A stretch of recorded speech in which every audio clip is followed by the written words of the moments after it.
नमस्कार। नमस्कार।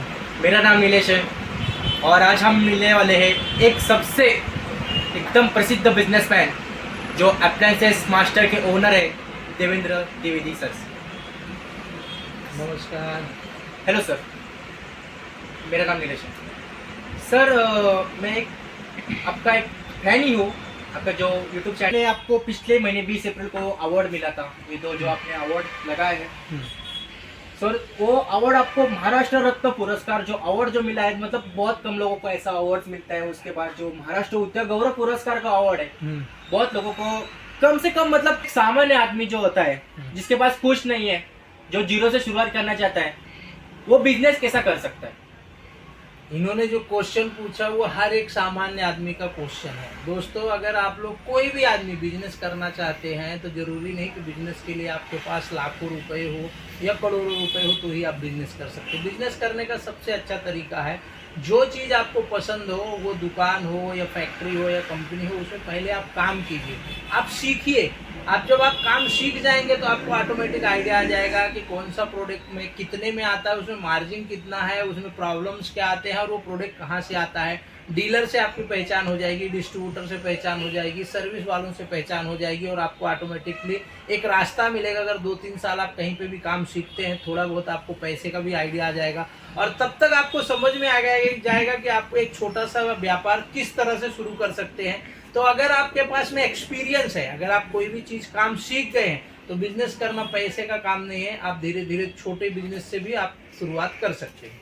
दूसरा जो मेरा क्वेश्चन है, अगर सर उसने वो बिजनेस खोल भी दिया और उसका लॉस हुआ, और जो उसने वो, मतलब जिससे भी कर्जा लिया होगा या पैसे लिए होंगे, तो कैसे वो क्लियर कर सकता है। दोस्तों, सबसे बड़ी बात मैं आपको पहला चीज़ बता देता हूँ, कभी भी आपके पास अगर खुद की मनी नहीं है तो आप कर्जा लेके कभी भी बिजनेस ना चालू करो। बिजनेस चालू करना है, आप भले छोटा स्केल में बिजनेस चालू करें, लेकिन कम से कम 50% आपकी खुद का पैसा होना चाहिए। और एक कोई भी बिजनेस आप चालू करते हैं तो 6 महीने की आपकी तैयारी होनी चाहिए कि जो आप जगह लिए हैं उसका रेंट भरने की आपकी कैपेसिटी होनी चाहिए। 6 महीने तक आपके कर्मचारियों का आप पेमेंट दे सकते हैं और आपके घर का खर्चा आप चला सकते हैं, तो ही आप बिजनेस शुरू करें। अगर आप पूरा कर्जा लेके आप बिजनेस चालू करेंगे और बिजनेस में आपको लॉस हो गया तो लॉस कवर करना बहुत मुश्किल हो जाता है। उसके बाद मेरा जो थर्ड क्वेश्चन आएगा सर, बिजनेस चालू करने के लिए ज्ञान इंपॉर्टेंट है या पैसा इंपॉर्टेंट है। दोस्तों, सबसे अच्छी चीज़ इन्होंने जो क्वेश्चन पूछा, अगर आपके पास नॉलेज है तो ही बिजनेस चालू करें। पैसा रहने से बिजनेस आप चालू नहीं कर सकते। अगर आपके पास नॉलेज है बिजनेस का तो ही आप बिजनेस चालू कर सकते हैं, क्योंकि पैसा आप रहेगा, पर पैसा लगाना कैसे है, बिजनेस चालू कैसे करना, कौन सा बिजनेस चालू करना है, जब तक आपको नॉलेज नहीं होगा और आप फिर पैसा लगा देंगे तो वो बिजनेस जो है नुकसान में ही जाएगा और वो आपका बिजनेस जो है डूबना ही डूबना है। ये मेरा पर्सनल एकदम, मतलब मैंने इस पे बहुत आपको अभ्यास किया है। बिजनेस करते समय क्या जरूरी है सर, मतलब उसमें क्या पॉइंट जरूरी है कि जिससे बिजनेस अच्छा बढ़ेगा हमारा।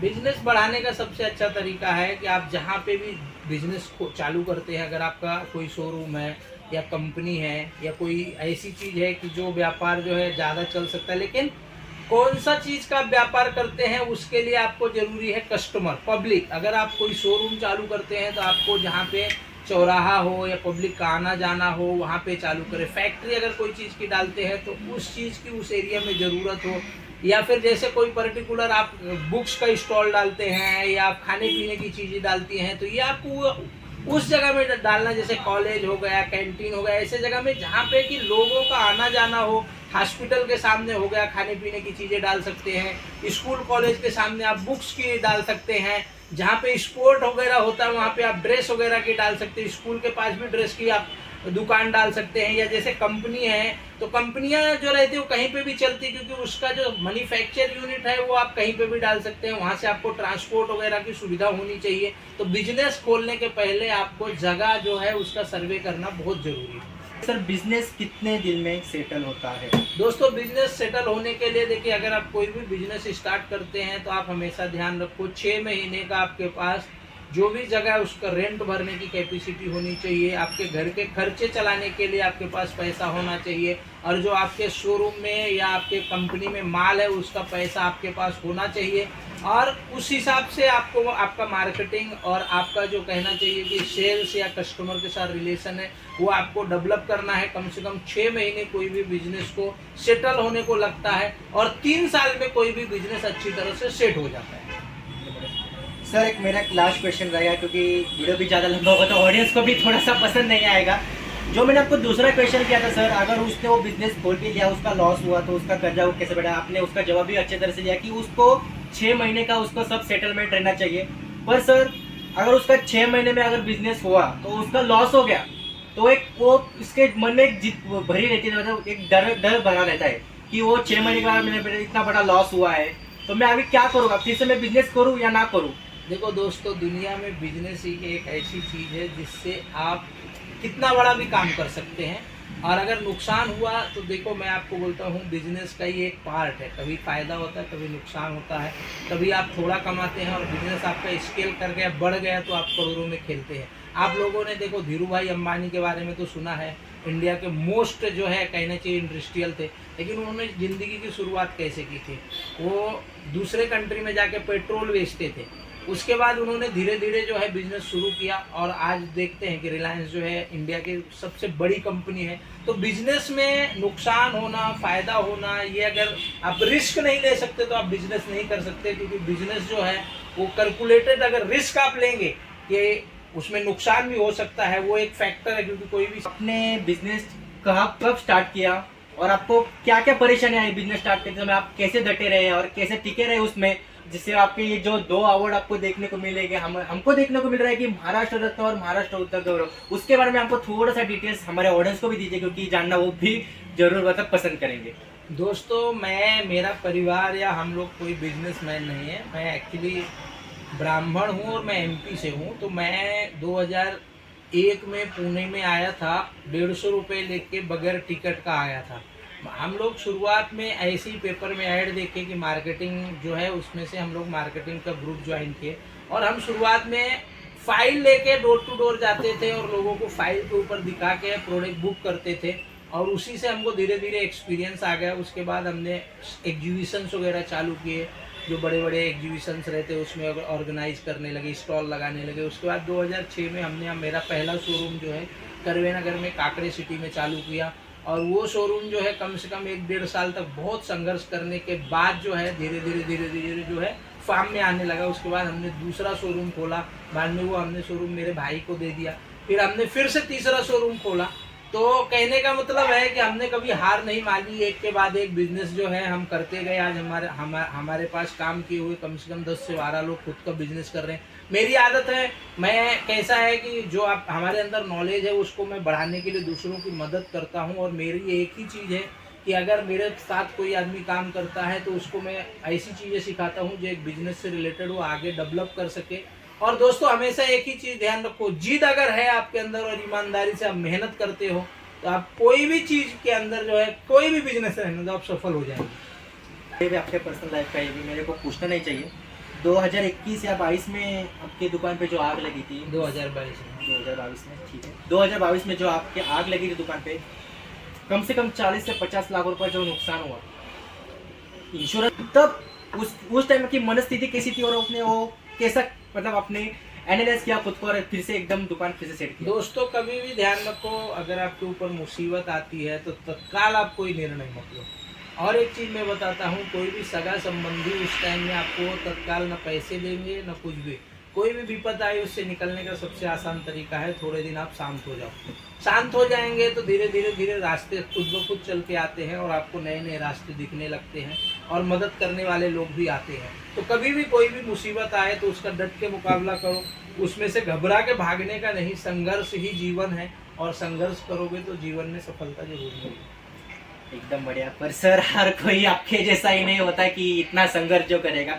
उसके बाद सर जब आपके दुकान पे जो आग लगी थी 2022 में ही ना, 2022 में लगी थी, तब आपके साथ आपके फैमिली में से कौन आपके ज़्यादा क्लोज था कि आपने जिनने आपको धीर दिया कि मैं आपके साथ हूँ, मैं आपके साथ रहूँगा इस टाइम? नहीं, फैमिली के लोग सब जो है ना साथ में थे, ऐसा कुछ नहीं। फैमिली के लोग सब साथ में रहते हैं। अभी देखो क्या होता है, हम किसी से ज़्यादा आशा करना बुरी चीज़ है, क्योंकि हर आदमी की खुद की ज़रूरतें होती हैं खुद की समस्याएं होती है, हम किसकी कितना मदद किए ये भी हमारे को ध्यान रखना चाहिए। अगर हमने किसी की टाइम में मदद किया तो हमारी भी लोग मदद करते हैं। इसलिए मैं बोलता हूँ कि हर आदमी को दूसरे की मदद करना चाहिए, क्योंकि हर आदमी को अपने सगे संबंधियों का, रिश्तेदारों का, हर आदमी का जितना यथाशक्ति, मतलब जितना आपकी क्षमता हो उतना मदद करना चाहिए। क्योंकि अकेला कोई आदमी बड़ा हो करके सक्सेस हो गया तो ऊपर से आप देखोगे तो कोई नज़र नहीं आएगा। उसमें सर कंपटीशन कैसे रहेगी, मतलब आपने उन लोगों के सभी कंपटीशन किए होगा, आपने आप कस्टमर कैसे कमाए हैं? सबसे मेन चीज़ होता है कस्टमर से रिलेशन। अगर आप कस्टमर्स को अच्छी सर्विस देते हो, उससे अच्छा व्यवहार रखते हो, आप प्रोडक्ट बेचते समय कुछ अलग बोलोगे और उसको प्रॉब्लम आया उस टाइम कुछ और बोलोगे, ऐसा नहीं चलता।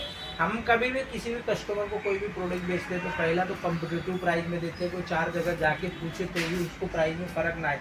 दूसरा चीज़, अगर उसको प्रॉब्लम आया तो हमारा काम रहता है हम कंपनी से झगड़ा करके उसको सर्विस दिलवाते हैं। अगर उसका प्रोडक्ट का प्रॉब्लम सॉल्व नहीं हो तो मैं बदल के दे देता हूँ, फिर मैं कंपनी से झगड़ा करता रहता हूँ। मेरे लिए कस्टमर सर्वोपरि है, हमेशा ध्यान। क्वेश्चन है कि आप कस्टमर से तो बातचीत अच्छे ही करते हैं, आपके स्टाफ के साथ आपका बातचीत कैसा रहेगा, उनको आप कैसे मतलब संभालते हो? अगर उनसे कुछ गलतियां बिल्तियां हो जाए तो हम उनको डांटते हो या उसको मतलब समझ मतलब हम कभी भी हमारे पास जो स्टाफ काम करता है उसको हम अपने घर का आदमी समझते हैं, परिवार का आदमी समझते हैं और उसको हम सुधारने की पूरी कोशिश करते हैं। अगर कोई स्टाफ नहीं सुधरता है तो फिर उसको हम उससे किनारा कर लेते हैं, उसको बाय बाय बोल देते हैं, क्योंकि उसके कारण दूसरे स्टाफ के ऊपर असर नहीं होना चाहिए। इसलिए हमारा हमेशा फोकस ये रहता है कि जो लोग हमारे पास काम करते हैं वो लोग हैप्पी रहें, खुश रहें और कस्टमर के साथ भी अच्छा व्यवहार करें। इतने अच्छे बिजनेसमैन सर, आपने फ्रेंचाइज क्यों नहीं खोले?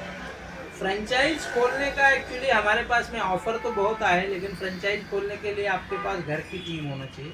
और मेरे पास कैसा है, घर की टीम जो है वो भाई और बहन ये लोगों को हमने पहले से ही भी ये किया, मदद किया, तो वो लोग शोरूम चलाते हैं। इसलिए घर के लोग ना होने के कारण मैं ज़्यादा करके फ्रेंचाइज में ध्यान नहीं दिया। क्योंकि कैसा है, अगर आपका सेटअप एकदम अच्छा नहीं है और आपने किसी को दे दिया फ्रेंचाइज और उसने आपके साथ में धोखा कर दिया या आपका पैसा डुबो दिया, तो कभी भी पार्टनरशिप में बिजनेस करने के पहले इन सब चीज़ों को आपको ध्यान रखना जरूरी रहता है। जो हम एंड करने वाले, तो आपको वीडियो कैसा लगा, आपको मतलब कि वीडियो कैसा लगा, आपको अच्छा लगा हो तो लाइक कीजिए, शेयर कीजिए, सब्सक्राइब कीजिए।